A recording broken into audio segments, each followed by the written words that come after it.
Hello, this is Ron Barfknecht for another Daily Dose with Ron Barfknecht.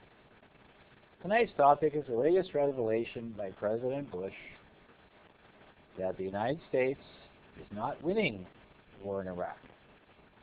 We're not losing, as he says. It's not a quagmire. It's not a civil war. Even though they have no exit strategy, and now they're debating among themselves about troop levels, tactics, and equipment. The President, in his wisdom, wants to send a further 30,000 troops to Baghdad to secure the city, and also install a further 5 to 7 new combat brigades in the permanent force of the United States Army and Marines.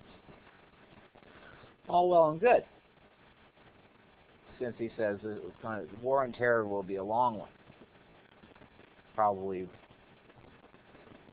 decades. So, on the assumption that preparation is going to take a long time and quite a while, these statements are valid, because it's probably very true. But if you consider the fact that with 140,000 troops in Iraq, roughly Americans, to add another 30 to 40,000 simply to secure a city is a clear indication of trouble. And that is for several reasons. Basically, the American Army has no training and no equipment and no tactical doctrine for such an operation. As you can see the difference between Operation Iraqi Freedom, which was the overthrow of Saddam in 2003, accomplished relatively quickly and extremely easy as far as modern warfare goes. It was a cakewalk. They drove from the Kuwait border all the way to Baghdad in a matter of like barely a month, if that, with very low casualties and not much equipment loss. So their whole military is geared to massive firepower. Now, with an insurgency, as in Vietnam, which they have not learned from, it's a series of small unit actions, squad level, platoon at most, 30, 40 men, 10 men, 5 men, a brigade of 3,500 men cannot function without concentrating its force and firepower. And of course, then you have collateral damage, collateral extra civilian casualties. You're fighting an enemy that simply disappears into the civilian population, is often part of the civilian population, or even worse, wearing the uniforms of your supposed allies, the Iraqi security forces.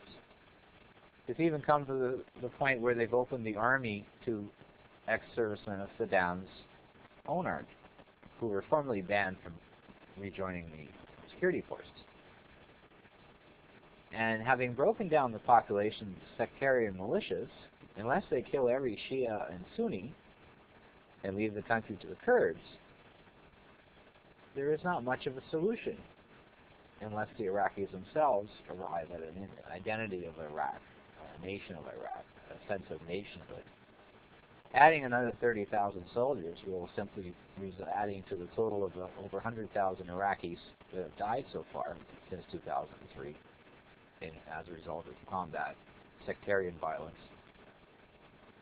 and add immeasurably to the 3,000 almost American deaths, since you'll have more targets. Even in the death of al-Zakari, for example, the famous airstrike. Well, if you're dropping 500-pound bombs on an urban area, sure, you obliterate the target house and kill or maim everybody in it. But you also take out 4 or 5 houses around the house with all their civilian occupants. And that's what happened. I think they killed around 16 Iraqi civilians who were not intended targets, but they were within the blast radius, which is around 300 yards. Tends to have a negative effect. You can't call in airstrikes, massive artillery barrages, phosphorus as included, in an urban area, and that's primarily where they're fighting. They're not fighting in open ground. They don't have any sense of being able to concentrate units, much like the Taliban in Afghanistan. They don't operate like that. They operate at most 10, 15, 20 fighters and disappears as soon as their strike is finished, or until they're heavily engaged and they have to leave, because they're not suicide troops. The suicide bombers are totally different, and there's nothing to stop them. There's no way. You cannot stop a man or a woman who is determined to die. Soldiers fight to live to fight another day.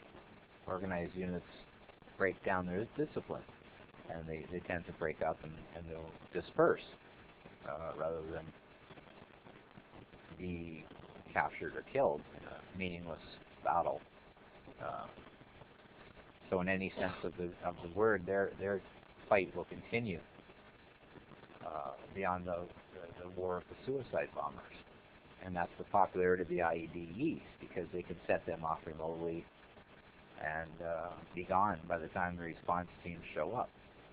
Now, the question of the Iraqis' insurgencies and the militias, the generals have come out and said the Mehdi Army and the Badr organization are far more deadly to Iraqis and American soldiers than Al-Qaeda in Iraq, which is a major turning point, because Al-Qaeda in Iraq was always assumed to be the main enemy.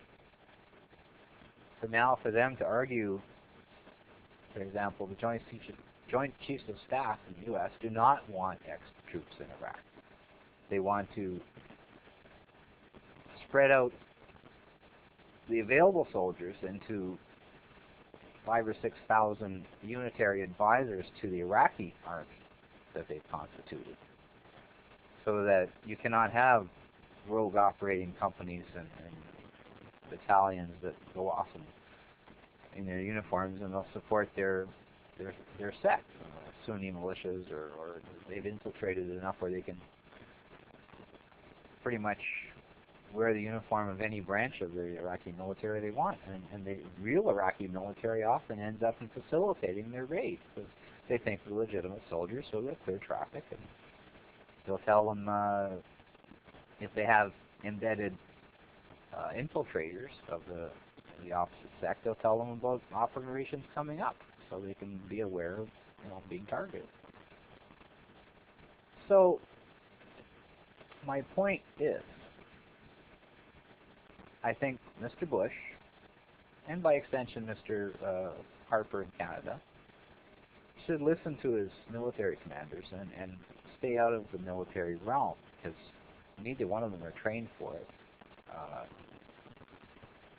And they'll often be overtaken by political events anyway. George Bush is a lame duck. Harper is soon to be voted out. The Liberals have already said they're going to pull the Canadian troops in Afghanistan back from combat operations to reconstruction and parts and mines work to mitigate the 50 casualties we've suffered, 50 deaths of Canadian soldiers. And of course the Democrats are debating among themselves whether to withdraw entirely from Iraq, which is a totally different story.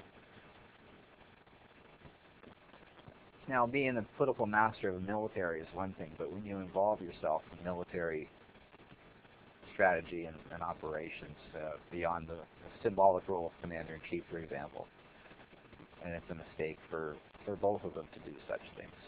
And that's my view. And thank you for listening. This is Ron Barfknecht for the Daily Dose. Good night.